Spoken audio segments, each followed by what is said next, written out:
अब इनकर तबीयत ठीक तबा ना? तबीयत तो और खुश हो जाए। शहंशाह और सल्तनत दोनों खातिर खुशखबरी बा। जोधा बेगम माँ बने वाली बिया।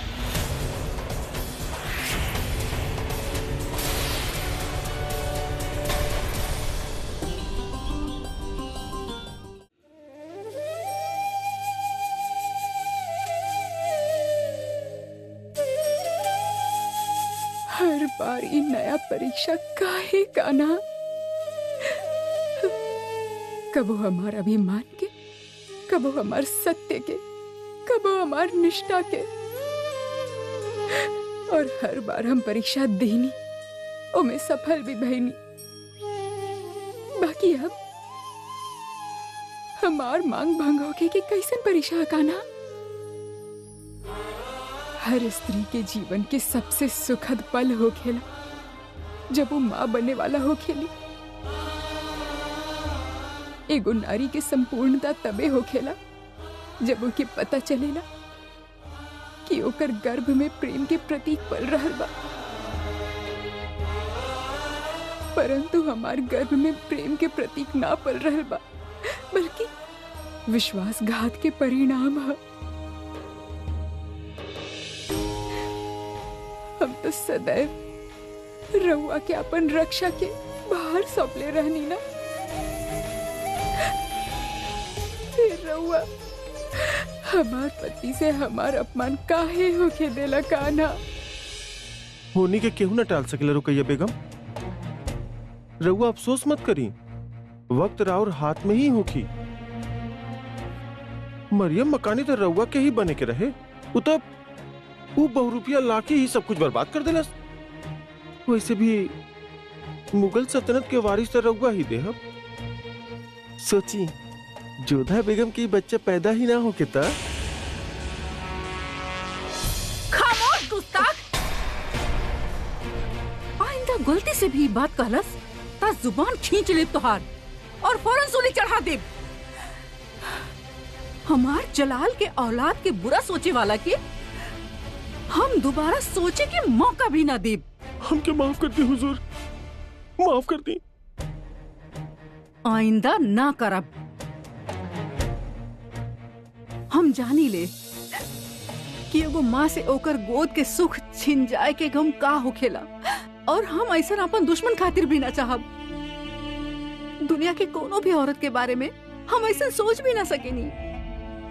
हाँ, हमके ई बात के रंज रही कि हम ऊ ना कर सकनी जे जोधा बेगम के नसीब में रहे, कि हम मरियम उस जमानी न बन सकनी। लेकिन एकर मतलब ही ना कि हम अपन रंज खातिर केहू और के गम देई। चल जा यहाँ से, अकेला छोड़ दी हमके। और हाँ, जे बात हमसे कहला हा, वो अगर गलती से अपन जुबान पे भी लइहा तो हम भुला जाइब कि तू कबो हमार खिदमत कैले रहला। और हमार सोच इतना भी गिरल नहीं कि हम जोधा बेगम के बारे में कुछ भी ऐसा सोची। चल जा यहाँ से, हम कहली जा।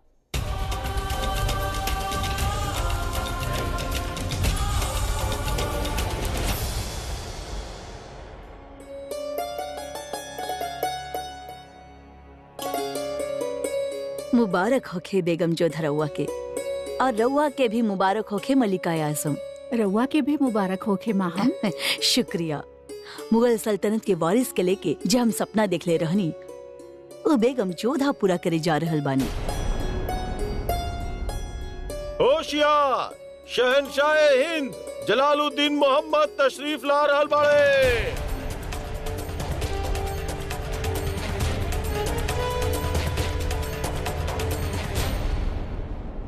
खुदा के घर में देर बा शहंशाह, अंधेर ना। हम इटावा के पीर शाह कलंदर के मजार पे रउआ खातिर दुआ मांगे गई रहनी, और कमाल देखी शहंशाह, हमरे यही जे पहुंचे से पहले ही दुआ के असर पहुंच गई। हम बहुत खुश बानी। मुबारक होखे रउआ के।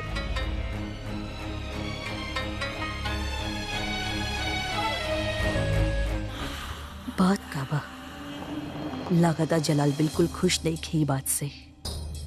अगर रउआ सबकर इजाजत होखे ता हम बेगम जोधा और शहनशाह की नजर उतरवावे चाहता नहीं। इजाजत बा। शुक्रिया। शहनशाह और बेगम जोधा पर से पानी उतार ली हूँ ताकि सब बुरी बला टल जाए।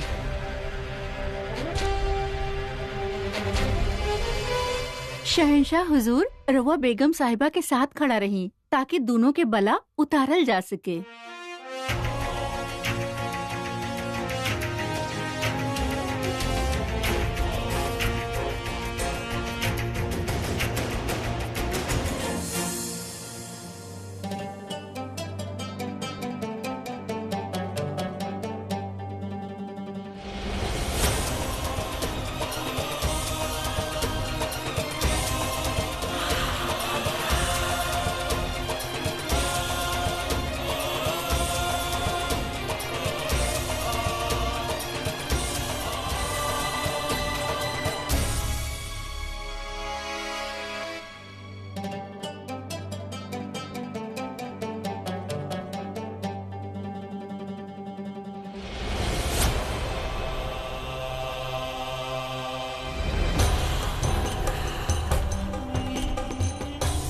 कुछ तबाह जलाल जे दिखा रहल बा उ बाना, और जे छिपा रहल बा उ जरूर हमरा काम आ सकेला। हम यहाँ यही खातिर आयल बानी ताकि शहनशाह के हुक्म के तौहीन न होखे, वरना हमनी के बीच जो दोस्ती रहे वो फना हो चुकल बा।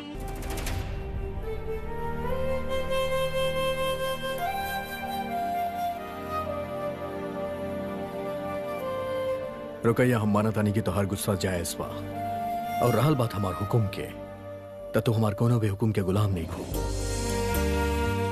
उ तो बस एगो दोस्त होके के नाते हम तोरा से कुछ बात करे चाहत रहनी। हम बात करत रहनी अपन दोस्त से जे कबो हमसे कुछ छिपावत न रहे। अब हम वो दोस्त खो चुकल बानी। इजाजत दी।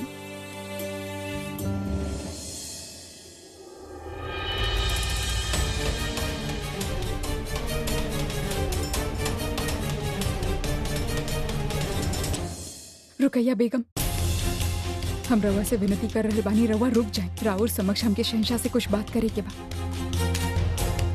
यही से हम हिजा आयल बानी।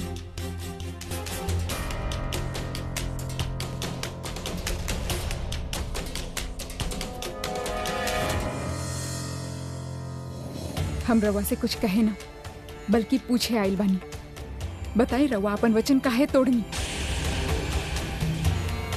विवाह से पूर्व रवा हमके वचन देले रहने कि हम अपन धर्म में सदैव बनल रह सकेनी, और ओके निभावे खातिर रवा मुगल सल्तनत के धार्मिक नेता लोगन के विरुद्ध भी खड़ा हो गई। फिर रवा अपन वचन काहे तोड़ला, जेकर सवाल हमार अस्मिता से जुड़ल बा। उत्तर दी हमके। रवा हमके वचन देले रहले कि रवा हमके हमार इच्छा के विरुद्ध छुई भी ना। फिर अपन वचन काहे तोड़ ले रवा? रवा के पास अपन वासना के पूर्ति खातिर कई साधन और भी रहल। फिर रवा हमके काहे चुनला? काहे? हमसे प्रेम तो नहीं खे रवा के? फिर कहीं वो घृणा खातिर या वो प्रतिशोध लेवे खातिर रवा ऐसा तो ना कहले, जेकरा आधार पे हमनी के संबंध के प्रारंभ भइल रहे। बताई शहनशाह, रवा ऐसन काहे कहीं? विश्वास बना के रवा विष के बीज काहे बोला? हमारी इच्छा के विरुद्ध हमके काहे छुला शहनशाह? काहे? सवाल तो वाजिब बा जोधा बेगम के। ये सवाल हमार दिमाग में भी बा कि आखिर जलाल ऐसन कैलस काहे? शांत मत रही, हमार प्रश्न के उत्तर दी। उल्टा चोर कोतवाल के डांटे। काशी असद खेलता नहीं आप जोधा बेगम। रुकैया के सामने हमके नीचे दिखावे के अच्छा तरीका बा। उत्तर दी हमके शहनशाह।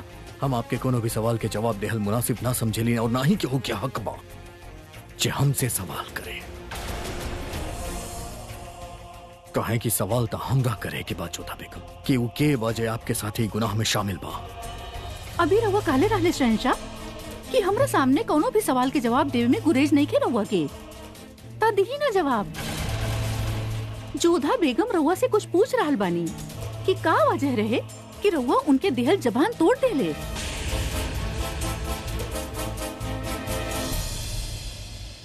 अगर आपके याद होके तो उ रात आपके तबीयत खराब रहे जोधा बेगम। ना ही उ रात आप होश में रहली और ना ही आपके याद हुई कि का भइल रहे। हम आपके जबान दे ले रहली कि हम आपकी इजाजत के बगैर आपके छू अब ना, लेकिन का होके कि जौन कुछ भी भइल ओमे आपके मर्जी शामिल होके। ई सच नहीं खे। सच फिलहाल यह बाके आ माँ बने वाला बाड़ी।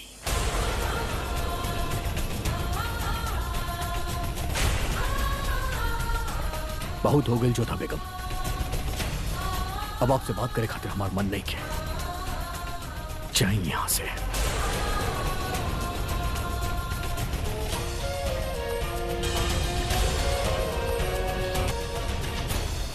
हम कहनी चाहिए यहां से।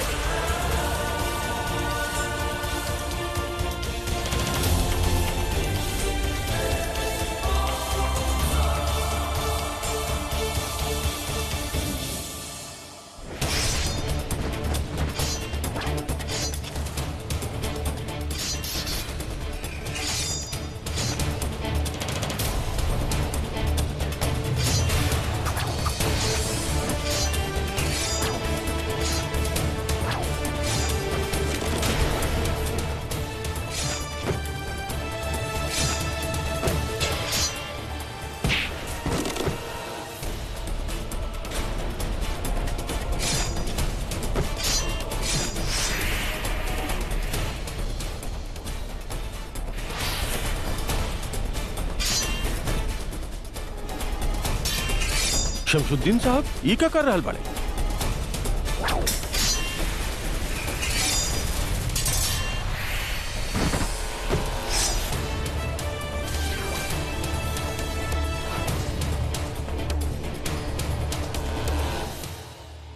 हदगा साहब आप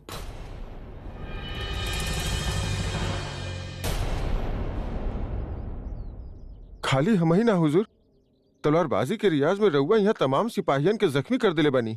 देखी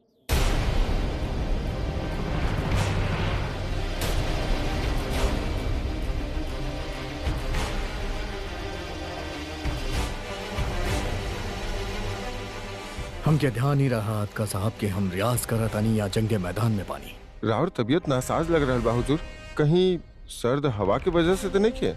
नाद का साहब एगो जाबाज सिपाही के हर मुश्किल के सामना अकेले ही करे के पड़ेला, फिर चाहे ओकर खुद के मुश्किल होके या फिर मौसम के मिजाज।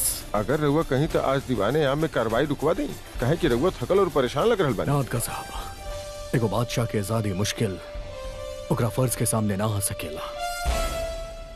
सुनवाई भी हुई, कार्यवाही भी हुई, दीवाने आम अपना तय वक्त पे ही लगी।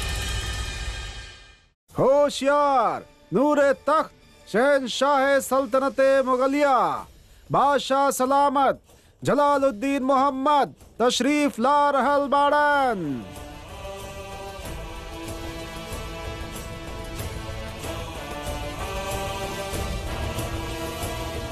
फरियादी के पेश कल जाए। शहनशाह के इकबाल बुलंद होके। का शिकायत बातहर? जनाब, हम रिश्तेदार के शादी में गेल रहनी, पड़ोस में रहे वाला हमीद के घर सौंपले रहनी, बस उहे चोरी कर लेलस। तरा अपना सफाई में कुछ कहे के बा? हुजूर गलती हो गई, माफ कर दी। चोरी के सजा बा हाथ काट दिहल। एकर हाथ काट दिहल जाए, ले जा यहाँ से।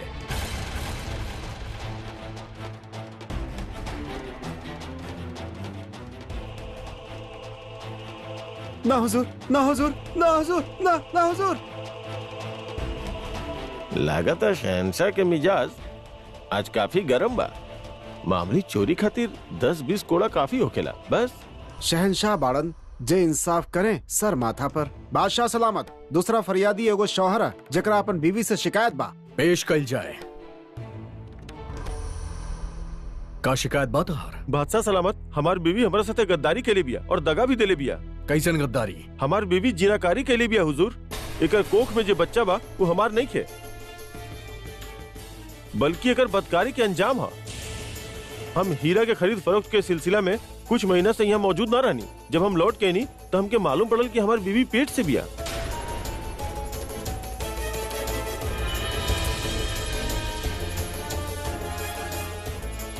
हुजूर, जब हम इनके महीने तक छुनी न तो ये बच्चा हमार कैसे?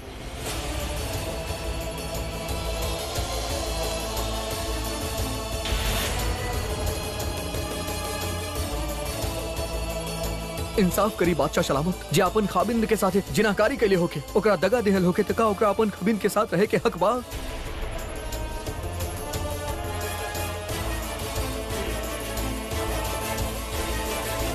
तारा अपन सफाई में कुछ कहे के बा मोहतरमा? बस इतना कहे चाहत बानी हुजूर, हमार पेट में जो बच्चा पल रहल बा वो गुनाह के ना बल्कि मोहब्बत के निशानी है। हमके केहू और से मोहब्बत और हमार खाविंद हमके तलाक ही ना दे रहा। हम कबूल कर रहल बानी कि ये बच्चा हमार खाविंद के नहीं है और हमार रवा से इतना इल्तिजा है कि हमके हमार शौहर से तलाक दिलवा दी। अबे में हमार का गलती हुजूर? हम तो पूरा ईमान के साथे इनके साथे निकाह कैनी, अपन सारा फर्ज निभाईनी, इनकरा से मोहब्बत कैनी, इनके तमाम खुशी देवे के कोशिश कैनी, इनके आजादी देनी और वो सब बात के नाजायज फायदा उठैनी। हमरा से बेवफाई कैली हुजूर। जब वफा रहल ही ना तब बेवफाई कैसन शहंशाह? हमार निकाह हमार मर्जी के खिलाफ भइल बा, हमार घरवालन के दबाव में आके भइल बा। हमके कबो इनसे मोहब्बत रहल ही ना, हमके कबो तहार छुआ अच्छा ना लागल। तहार हमके छुअल, हमके देखल, हमसे मोहब्बत जताए कबो कुछ अच्छा ना लागल। ना हमके कबो तहरा से मोहब्बत रहल और ना बा, और जेकरा से मोहब्बत बा ओकर निशानी हमार पेट में पल रहल बा। अरे शर्म करा शर्म, दुनिया हसद बा तहरा ऊपर। हम पे ना हंस रहल, तहरा पे हंस रहल बा। तहार बेवकूफी पे और तहार नामर्दानगी पे हंस रहल बा, और हम ओकरा खातिर कोनो भी सजा पा सकेनी जेकरा से हमके मोहब्बत बा। बस तू हमार फर्ज के, हमार मोहब्बत के मजाक बना देले बाड़ू। हुजूरी हमार मोहब्बत के, हमार फर्ज के मजाक बना देले बाड़ी। ऐसे बड़ सजा ना हो सकेला ओकर खाबिन खातिर जब वही के बेगम ओकरा मर्दानगी पे सवाल उठावे। आप हमके इंसाफ दी हुजूर। इंसाफ हमके चाही बादशाह, जेकरा से मोहब्बत करेनी ओकरा साथ रह ना सकेनी। खामोश बदतात औरत, का तुमके खुदा के डर नहीं के जो न अपन खामिद के बावजूद एगो गैर मर्द के साथ नाजायज जिस्मानी रिश्ता जोड़ लू? जौन तू अपन शादीशुदा रिश्ता के इज्जत ना कैलू, जौन तू अपन फर्ज ना निभैलू, जौन हमनी के मजहब में एगो शादीशुदा औरत खातिर अहम बा। ई गुनाह ना गुनाहे अजीम बा। ना तू अपन शौहर के साथे दगा कैलू बल्कि मजहब कानून के तहत जिनाकारी कैलू। काजी साहब, हम चाहता नहीं कि आप एकर शौहर से एकर तलाक करवाई और सतत साहब के पैगाम भिजवाई कि वही मामले पे अपन नजर रखा है कि हम ये औरत के सजा जरूर दे, लेकिन एकर अमल में पल रहल बच्चा के ना। एक खातिर एकर बच्चा के पैदाइश के बाद एकरा सरे आम बीच बाजार में पत्थर मार मार के खत्म कर दिया जाए, और साथ साथ गुनाहगार के भी जी एकर साथ देलस। ई इंसाफ नहीं के बादशाह सलामत, जेकरा हम चाहेनी ओकर कोनो गुनाह नहीं के। ई ना इंसाफी बा बादशाह सलामत, ई गलत बा। यो कर गुनाह बा, ई गुनाह में ऊ तहार बराबर के साथ देले बा। ई जानत भइल भी कि ऊ एगो शादीशुदा औरत के साथे नाजायज रिश्ता बनैले बा। अदका साहब, ऐसे पहले कि हम अपन आपा खो देई, बदजात औरत के हमार नजर के सामने से हटा दिया जाए। ई इंसाफ ना बा बादशाह सलामत, ई इंसाफ ना बा। हमार पुकार सुनी।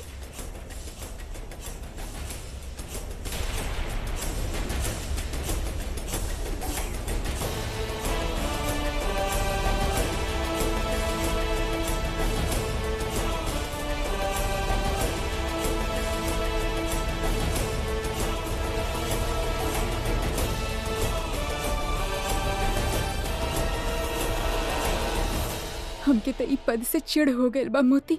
हर स्त्री माँ बनेली, बाकी जब एगो बेगम माँ बनने वाला होखेली तब बहुत बड़ बात हो जाला। ना खाली परिवार में बल्कि पूरा प्रजा में हर केहू के आशा बढ़ जाला, और ये आशा से हमके चिढ़ हो रहल बा। हमार मान भंग कई के पावल गए सम्मान हमके स्वीकार नहीं खे। हमार मन से बात ना निकल रहल बाकी शहंशाह हमार इच्छा के विरुद्ध हमसे। जोधा, अधिक मत सोची। अब जे हो गए होके बदलल तो ना जा सकेला ना।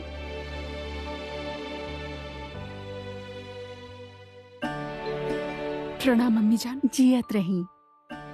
पयाना और बदायूं से बड़ मौलाना साहब तोके और होखे वाला बच्चा के दुआ देवे आइल बाड़े। आई हमरा साथ। जलाल, होखे वाला बच्चा के दुआ देवे खातिर कुछ पहुंचल मौलवी आई बाड़े। उनकर दुआ मुगल सल्तनत के आवे वाला वारिस खातिर अहम होखी। हम चाहतनी रउआ चल के उनसे मिलनी। जौन आवे वाला बा ना ही वो मुगल बा और ना ही हमार होके वाला वारिस बा, मगर ये बात हम केहू के कह भी ना सकेली, बता भी ना सकेली कि कितना बड़ धोखा कइल गइल बा हमरा साथे। बात का बा? मौलाना साहब मुगल सल्तनत के वारिस के दुआ देवे आइल बाड़े और ये बात जान के भी जलाल खुश नहीं खे।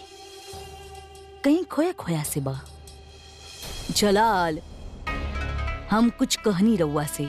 हाँ बड़म्बी, सुन ली हम। बहुत खुशी के बात बा। चली।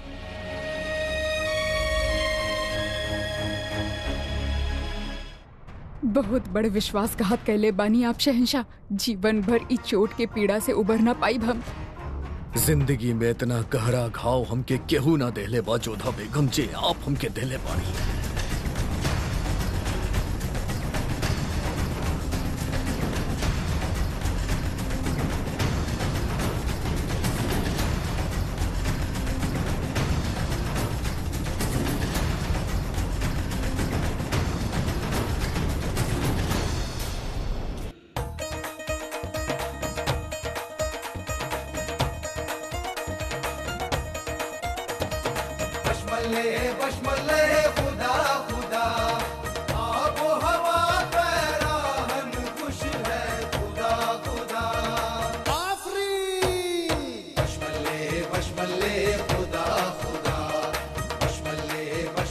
शहंशाह और सल्तनत दोनों खातिर खुशखबरी बा। जोधा बेगम माँ बने वाला बानी।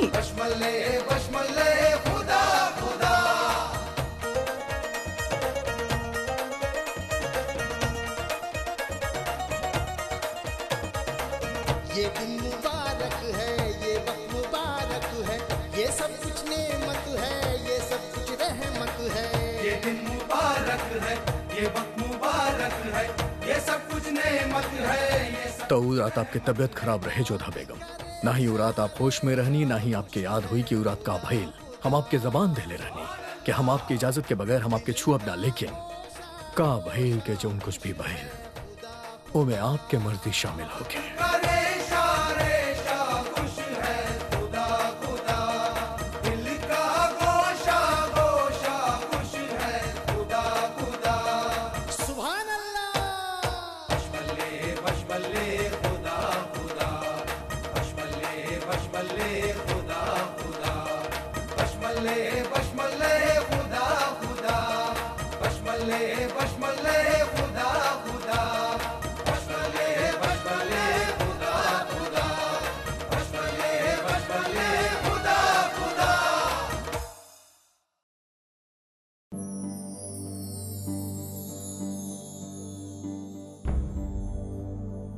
शहंशाह, अब रघुआ जोधा बेगम के साथ आके ये आग चादर के नीचे खड़ा हो जाए।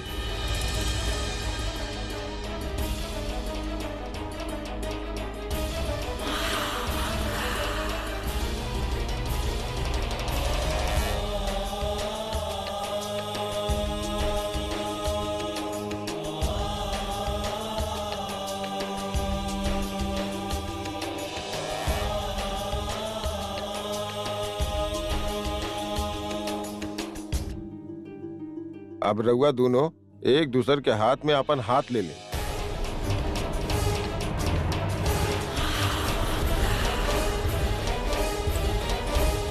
ये बात के तस्दीक करी कि रघुआ दोनों एक खुशी खातिर एक दूसरा के शुक्रगुजार बानी और एक दूसर के वजह से रघुआ दोनों के मुबारक दिन हासिल भइल।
अब हमरा के यकीन हो गइल बा जलाल की रउआ और जोधा बेगम के बीच कौनो तो खलीश बा।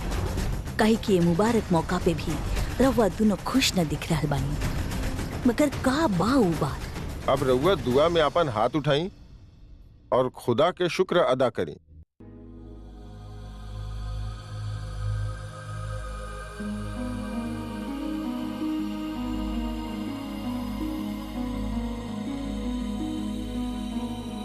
शहनशाह, अब जे हम कह रहल बानी ओकरा दोहराई।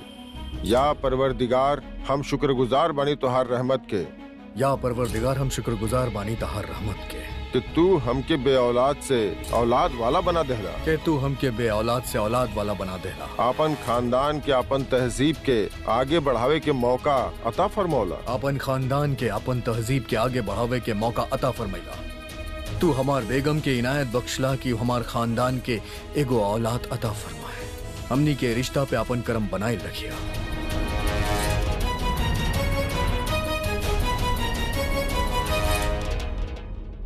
अब आप दोहराएं जोधा बेगम। ए दोनों जहां के मालिक, हम शुक्रगुजार बानी कि तू मुगल खानदान के बढ़ावे के हमके मौका अता फरमौला। हे संसार के स्वामी, तहर धन्यवाद कि मुगल वंश के आगे बढ़ावे के अवसर हमरा के प्रदान कइले। या खुदा, तोहार करम हमार रिश्ता और हमार मोहब्बत पे बनाए रखी है। हे ईश्वर, आपन कृपा हमनी के संबंध और हमनी के प्रेम पे सदैव बनेले रखिया।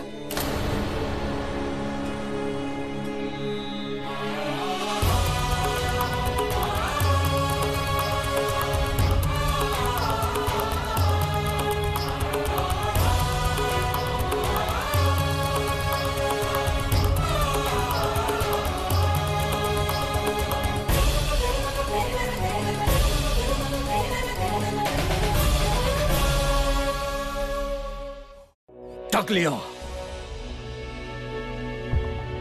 केकर बच्चा भाई का हम आपसे सवाल करता नहीं, जवाब देवे ना। जवाब दी हमके केकरा साथे बने नहीं रिश्ता जे आपके पेट में पल रहल बच्चा के बाप। उतरू प्रश्न के दिहल जाला जेकर कोनो अर्थ होखे। बाकी रवा जे पूछ रहल बानी ओकर अर्थ हमके समझ ही ना आ रहल। संबंध हम ना बनेनी, रवा बनले बानी हमरा साथे संबंध। हमार मूर्छित होके के अनुचित लाभ उठा के अपन वचन तोड़ के। झूठ बाई जोधा बेगम। वो दिन रुकैया बेगम के सामने हम आपके कुछ ना कर पैनी, लेकिन सच है बात कि हम आपके दिहल जुबान के ना तोड़ ले बानी।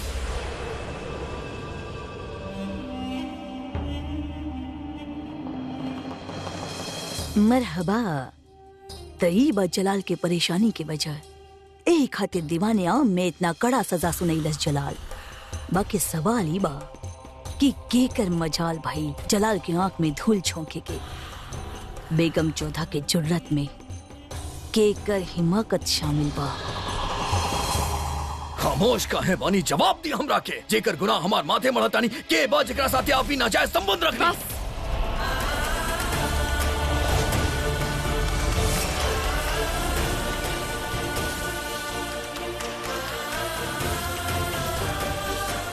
बस शहंशाह, बस।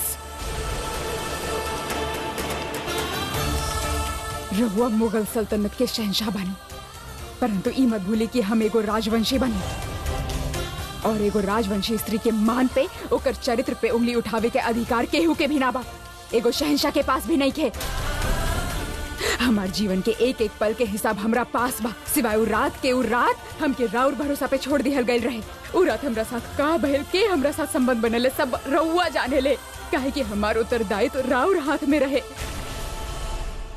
परंतु रउआ खातिर तो सब कुछ एगो खेल बा।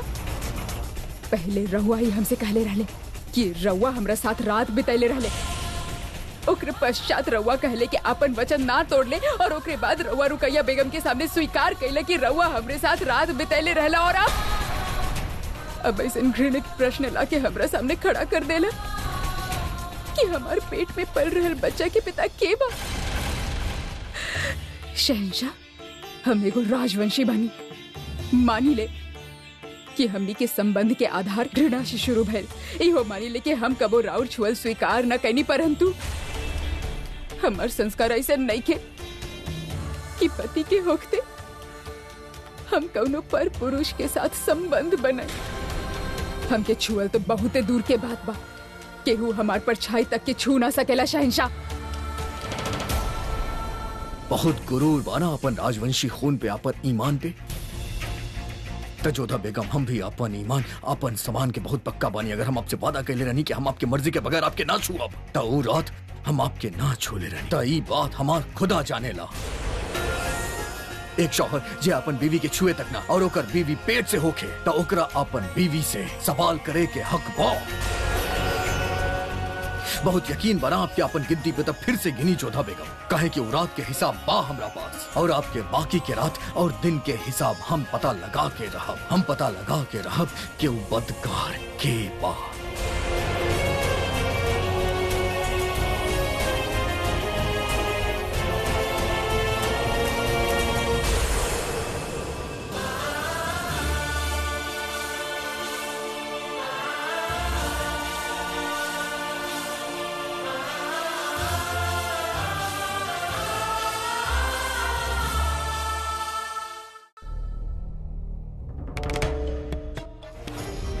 रउआ बनेले हमरा साथे संबंध, हमार मूर्छित होके के अनुचित लाभ उठा के अपन वचन तोड़ के। छूट बाई जोधा बेगम।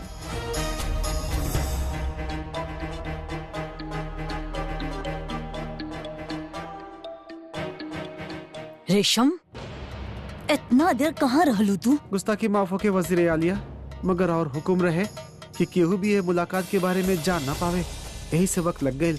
हम हकीम के लेके आइल बानी।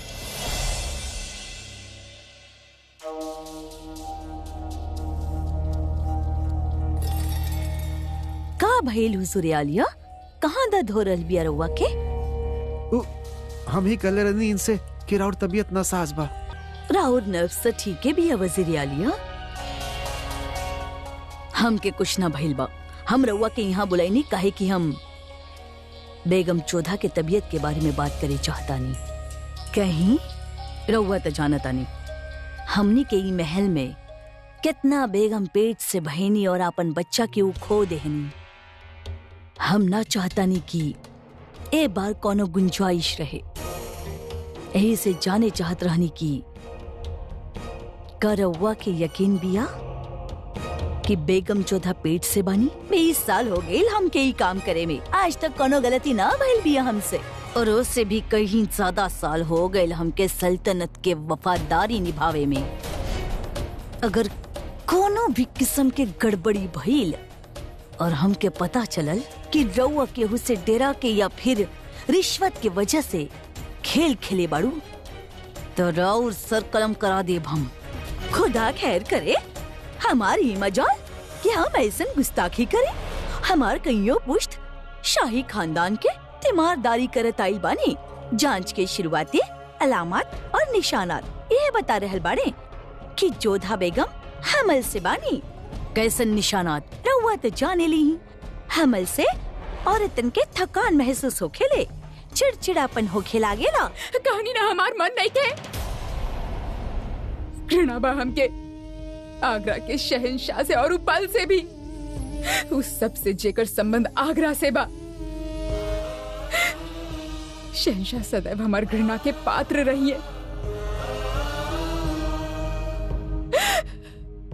मोती, हमके अपने ऊपर आश्चर्य हो रहल बा कि इतना बड़ा आरोप सुनला के बाद भी हम जीवित कैसे बानी। हम अपना आग के समाप्त काहे ना कर लेनी। केहू पीड़ा के अनुमान भी लगा सकेला जब एगो पति अपन ही पत्नी से पूछे कि ताहर कोख में केकर बच्चा पल रहल बा। छी, घिना रहल बा हमके कि ऐसन पुरुष के साथ हमार विवाह भइल। मोती, हम राजवंशियन के यहाँ पे यदि युद्ध में पुरुष हार जाए तो स्त्री लोग अपन जौहर कर ले बेनी ताकि कौनो पर पुरुषों के छू न सके, ताकि मृत्यु के बाद भी ओकर शरीर पवित्र रहे। ऐसे वंश के स्त्री पे इतना गंदा लांछन लगैले वो ओकर पति। हम मर जाए चाहता नहीं मोती, हम मर जाए चाहता नहीं।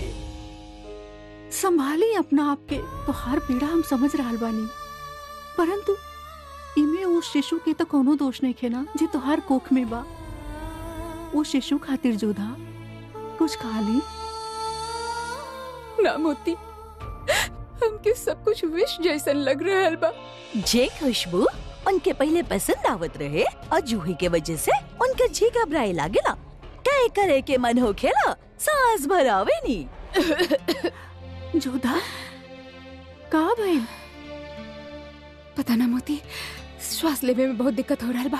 हे ईश्वर, हम अभी हाकिम जी के बुलावत आनी। हकीम के कोनो जरूरत ना मोती बाई, जोधा बिल्कुल दुरुस्त बनी। शुरू शुरू में ऐसन हो खेला, पर एकर इलाज बा। ये अजवाइन और सौंफ के चूरन, एकरा से मन ठीक हो जाई। और ये हींग के चूरन, एकरा से भूख भी ठीक से। ये सब निशानात के बारे में हम भी जाने ली। हमरे भी बच्चा बड़े, हमरे साथ भी ये भइल रहे। हम जाने चाहतानी कि कोनो खास बात, कोनो खास निशानात, या फिर ऐसा निशानात कोनो दूसरी बीमारी में दिखत होके। हम इस सारा बात रउआ से ऐसे पूछ रहल बानी कि हम के ई बात के यकीन बा ही ना की।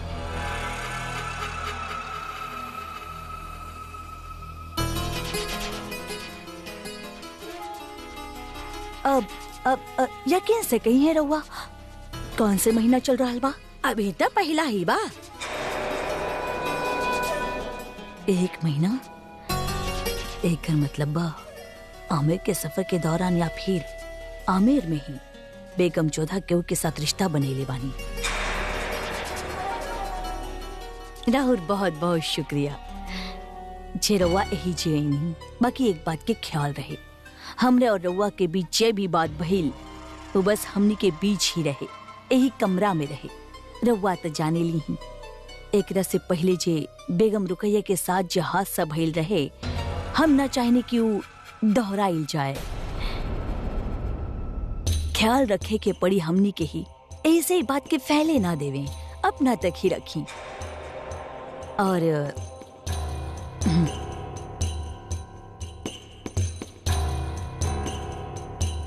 छोट से तोहफा रउआ खातिर। और हाँ, एक बात तो पूछल भूली गई नहीं। अब बेगम जोधा के का ख्याल रखे के बा, कौन से दवाई देवे के बा, खाए पिए के ख्याल, कुछ खास बात? बिल्कुल ना। और छोट मोट बात तो मलिका आजम खुदे जानत हो गई है। हर सास के मालूम हो खेला कि ए वक्त अपन बहू के कैसे ख्याल रखे के बा। बिल्कुल, बस जरूरी बा कि हमर से औरत खुश रहे, सुकून से रहे, सुकून से रहे। जरूर। शुक्रिया खुशखबरी सुनावे खातिर। समझ में ना आवेला ई बेगम जोधा सुकून से रह कैसे सकेले, जबकि जलाल ओकरा मुंह पे कह देलस कि उनके कोख में पले वाला बच्चा जलाल के बाहिना, फिर भी सुकून से रह रहल बिया।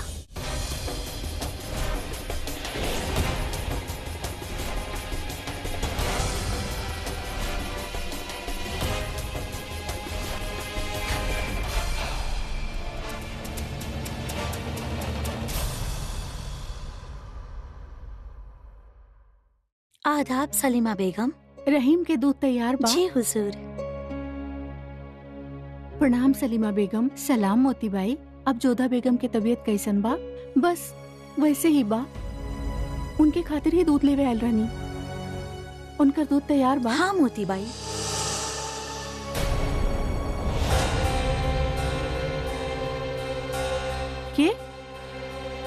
के बा वहाँ पे? केहू भी ना बा सलीमा बेगम। हमके लागल केहू बा वहाँ पे। रुकी मोती बाई, ये दूध रहुआ जोधा बेगम खातिर लेके जात बानी? जी हाँ, ये हमरा के दे दी।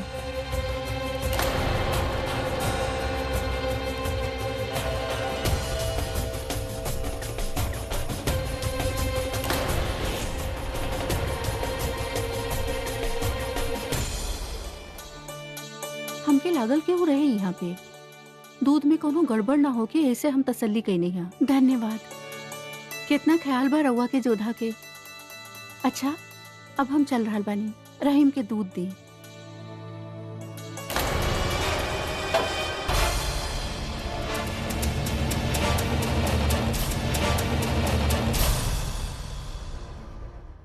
का? लेकिन जोधा बेगम मुगल सल्तनत के बेगम बाड़ी। वो मुगल सल्तनत के बेगम बानी, यही खातिर उनकर ये हरकत बर्दाश्त के बाहर बा। हकीमी दावा कैले बिया कि बेगम जोधा हमल से बानी, और जलाल के दावा बा कि बेगम जोधा के कोख में जो बच्चा पल रहल बा वो उनकर बा ही ना, काहे कि जलाल आज तक बेगम जोधा के छुअले ही नहीं खे। तो रेशम खा एकर मतलब का भइल बताव? काई बदकारी नहीं खे, काई जिनाकारी नहीं खे? रहुआ सीधा सीधा जाके शहंशाह से कहना देता नहीं क्यों जोधा बेगम के वापस भेज देवे। जितना हैसियत होके उससे ज्यादा की अकल ना लगावे की चाहिए रेशम खान। हम जलाल के जख्म पर नमक ना लगावे चाहता नहीं, बाकी हाँ बेगम जोधा के शर्मिंदगी के एहसास जरूर दिलावी चाहता नहीं। ऐसे जैसा हम कह रहल बानी वैसा नहीं करा।